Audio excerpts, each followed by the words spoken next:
Hello ladies and cuckolds, welcome back. Today we're going to be talking about more Submechanophobia. Now, a few weeks ago I was sent a video of one of the most horrifying submerged animatronics I've ever seen in my entire life. Now you might be thinking, that's impossible, you've covered like everything there is to cover on Submechanophobia. You spoke about this topic for months on end, and when we told you to stop, you didn't fucking stop. Well, you're right on that one, I didn't stop, but I didn't cover everything there was to talk about. We haven't got to that part yet. Regardless, today we're going to be talking about TikTok. Not the TikTok you're probably thinking of, not the TikTok where you have people dancing around, scantily clad, kind of grooving, boogieing. Not that kind of boogie though. That's the kind of boogie that will pull a Luger on you for showing up at his front doorstep with your fucking Papa John's delivery.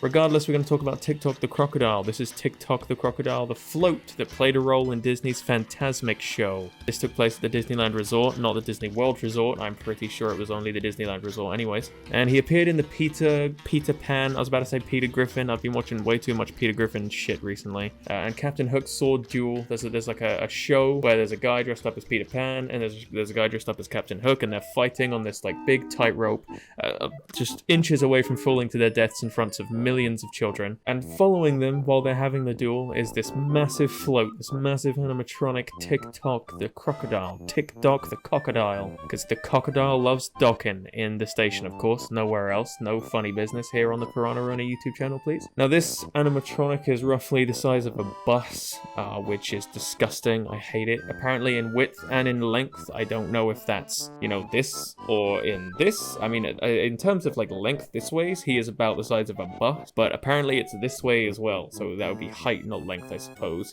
Width, I wouldn't be able to give you a proper diameter, but he looks wider than a bus to me. But apparently he stretches quite far under the water as well, and for something his size, it wouldn't surprise me. I've got an image of him that I'm looking at right here. I'll show it on screen now. Again, you've probably already seen it in the video. The crocodile from Fantasmic. I absolutely hate it. This is one of the things where, remember when I used to make the Submechanophobia videos? The low-effort Reddit browsing videos? I would just kind of be like, hey, that's gross. Imagine falling in the water with that. Scroll to the next one. Well, in this, I've never meant it more than I actually mean it now. Apart from the Jaws ride, maybe.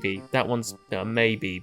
Perhaps worse than this. But the sheer size of this lad is absolutely colossal. This man looks like he would swallow a bus hole, let alone be the size of a bus. The fact that the mouth moves and like the bottom bit's made of fabric also kind of fucks with me, because imagine the fabric getting wet. I don't think Disney cleans these things in the way you'd probably think. They don't get the Febreze out and spray them. If you got your nose up to that and just filled your sinuses with TikTok the Crocodile's lovely scent, I can assure you it wouldn't be a sweet one. I don't like the way it looks. I don't like how the bottom of it is slightly brown, because you can tell they don't wash it after every performance, obviously. The way his eyes glow as well, that really fucks with me too. Imagine all the lights in the park being off, and instead of being behind the float, he's chasing you. So it's just you and this thing in the lake, and he's chasing after you on like the track, and you're stuck in this whirlpool so you can't get out. So like you're just being whirlpooled along in front of him, and he's constantly chasing you with his dirty fabric underbelly looking. It's disgusting, dude. On the real though, if I was actually at one of these shows, I would probably think it was really cool. I'd probably think, hey, this is an amazing piece of equipment. This is really cool looking. The way its jaw kind of snaps open and shut. If we're speaking realistically and we're not kind of bigging stuff up for content, it is a cool animatronic and I do like it. But when it comes to the whole submechanophobic person in me, yeah, it's gross. I hate it. Kill it with every weapon we've got on the planet.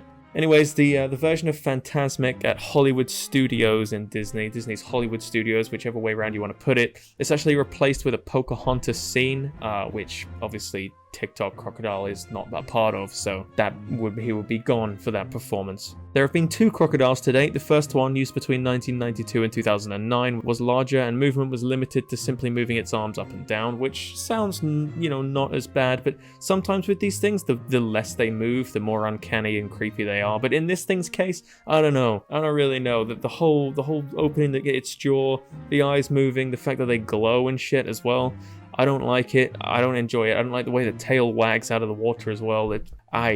Fuck my ass. The second crocodile, which premiered in 2009, is smaller, has light up eyes, and has a wider range of movement, including a movable jaw and a more advanced locomotion, allowing it to move in more directions. The old Crocodile is presumed scrap. So I've got a few things to say about this. First of all, I'm just going to cover the end here. The old version is presumed scrapped. Hopefully it is scrapped. Hopefully it's not just festering away in a warehouse somewhere, as cool as that would be to see photos of. But I imagine a lot of these things don't actually just get destroyed. There's a video on YouTube and I can't find it for the life of me. And it's this guy who breaks into like the Disney archives or whatever. And he walks around like this old, clearly it's supposed to have customers or like visitors to the resort in it, and it's like a part of an old Disney park that's all abandoned and run down. There's like this massive Buzz Lightyear statue that used to be hanging from the ceilings, and you can find photos of it online of this Buzz Lightyear statue hanging from the ceiling, and it's like the size of a fucking car. And then he cuts to this shot of it just on the floor, and it's probably been like that for like 10 years or some shit. It's gross. I imagine that this is a similar situation for this thing. It's probably in a warehouse somewhere, similar to like how, I don't know if you've any of you guys have ever been to the Mardi Gras like festival warehouses. I went to them in 2014 when I visited New Orleans. It's probably a similar vibe where it's kind of strung up to the ceiling or just tossed in a corner somewhere. That wouldn't surprise me. Something else I want to cover real quick. The second Crocodile, which premiered in 2009, is smaller, has light up eyes, and has a wider range of movement. What do you mean it's smaller? This is the size of a double-decker bus, this one. So how big was the first one?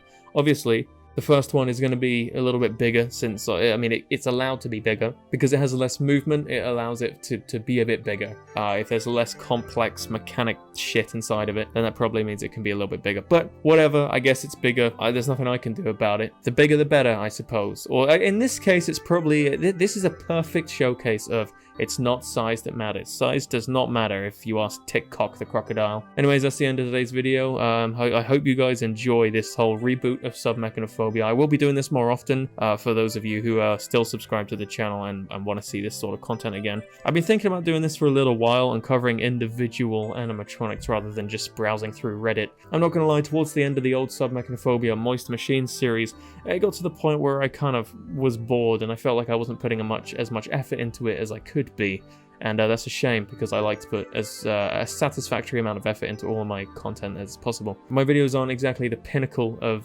content creation, and they're not exactly the highest budget, but I have a personal standard that I like to reach, and towards the end of the Submechanophobia series, it was literally just me browsing Reddit, and as cool as those videos are, and I'm proud of them, I could have done better. So what I want this series to be is individually analyzing and going through, giving my opinions on submerged animatronics, which I think will be more fresh and it won't kind of dry up as quickly. The old Submechanophobia series dried up quicker than an old, so that should really tell you something. Anyway, that's the end of today's video. Appreciate you guys tuning in, so I'll see you in the next one.